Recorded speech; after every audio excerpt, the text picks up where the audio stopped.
Hello everyone, I wanted to bring to you a quick video with some updates I made on this Conquest Stuff spreadsheet. So the first thing I did was throw out the first tournament for a few reasons. First, it was pretty incomplete and it had a lot of rating changes that I don't think were pretty accurate, at least for the short term.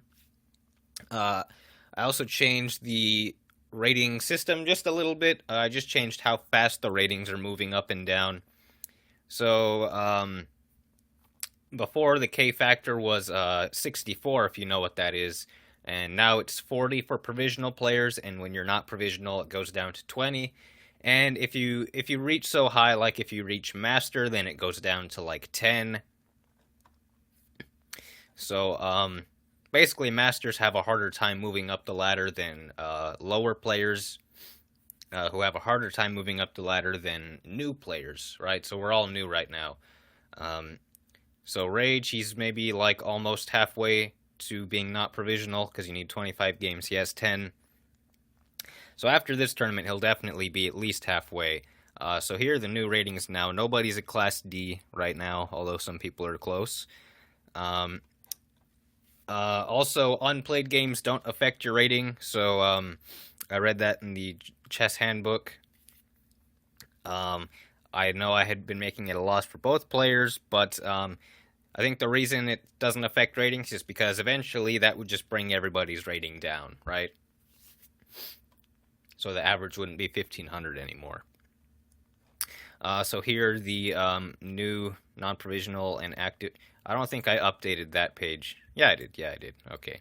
So here are the new non-provisional active pages. Also from that first tournament, there were a lot of players that I guess we just never are going to see again. So that's another reason that I kind of wanted to throw it out, because this list was twice as long as it was before. You can see our different tournaments here. So here's the one in progress. I changed something for players that withdrew. They get a light gray, and if they're disqualified, they get a darker gray. So green obviously means you get a full point, and then red means you get no points because you lost. A light green means you get a full point, but it's for a game you didn't play, like if you got a full point bye, or if you got paired with someone who was disqualified, or if they withdrew. If we change these to be half a point in future tournaments, so like half point bye and whatnot, then you'll see this as a light blue instead. So this is a dark blue up here. It would be a light blue down here.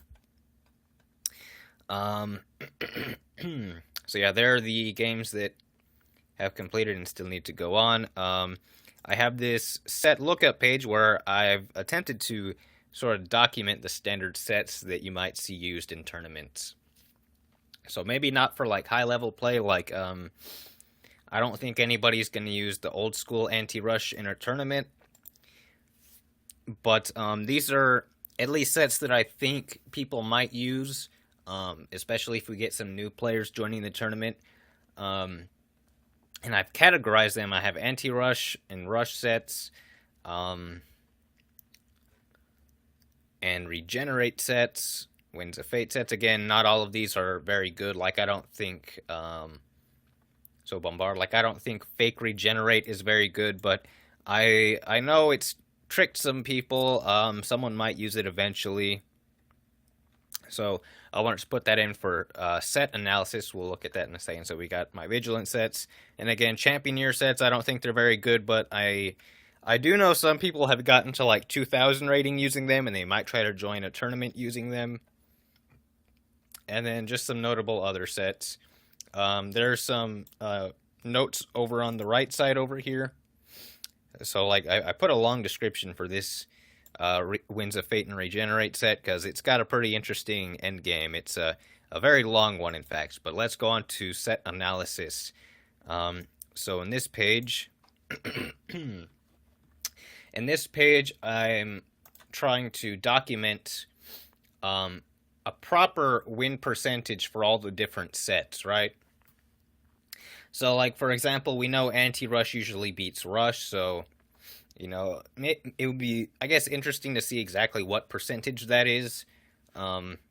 Maybe for like expert games, people don't ever use it. For sets you don't ever see used, there's this divide by zero error. So let me explain this little table. So here are the main sets. So we have standard anti-rush, and we have its score. And these are all the things we're comparing anti-rush to right below it. Right, so when it says wins, that means anti-rush wins against footy spam. Anti-rush wins against regenerate. So right now, anti-rush has 1 win against regenerate, at least the standard regenerate.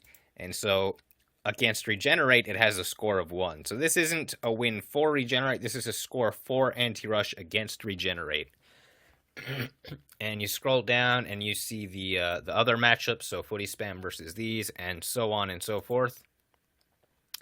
And yeah, so over here is going to be for expert games only, because I know an expert could potentially beat a new player using any set versus any set, potentially.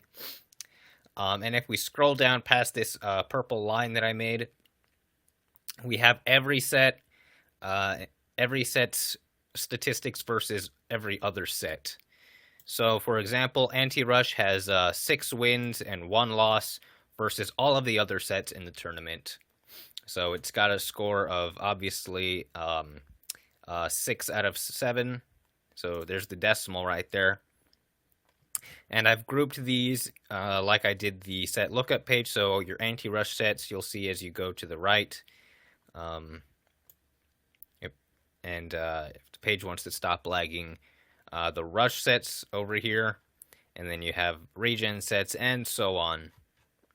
And then, if you get to the bottom, there's another purple line, and I think the expert sets might end up going here, or the expert games, I should say. Although I don't think experts are really going to be using anything outside of the standard sets. We'll see if an expert decides to use an unorthodox set. Maybe if I get in there with my vigilance set, that would be fun, right? But so going past the popularity, we have set wins against itself, and then here would be only the expert games. So for example, so again, this is if the set goes second against itself and wins, right? So we have wins, draws, losses, and then unknown, because a lot of times we have tournament games where they play the same set, but nobody really remembers who went first. And the reason I have this unknown category is to properly document the set popularity. So as you can see, anti-rush is used a whopping 21 times over all the other sets. So for example, yeah, okay, so I showed you all an example with that. We might have some themed tournaments just to get some of these sets, because we don't know how often some of these sets beat each other against itself when you go second. So we know, for example, regenerate versus regenerate is going to be pretty much always a draw. There's also, what was it? Rush versus rush, I believe, is usually a win for the second player, because they get to rush first. Yeah, bombard is pretty much a forced win for the second player as long as they don't screw up too badly. But there are some sets like Winds of Fate we don't know much about, so I think maybe it could be a fun idea to have a tournament going where everyone plays Winds of Fate, just so we can get some sort of analytics going in. I think it would have to be an unrated tournament just because we're forcing you to use a certain set. Maybe we could have tournaments where, you know, we say you have to change every game or something. You can't use the same set. So perhaps we could get some more statistics for these other kind of sets against each other. But I think that'll do it for this video, guys. I'll leave a link to this sheet in the description, like my last video. But thanks for watching, and don't forget to join next time.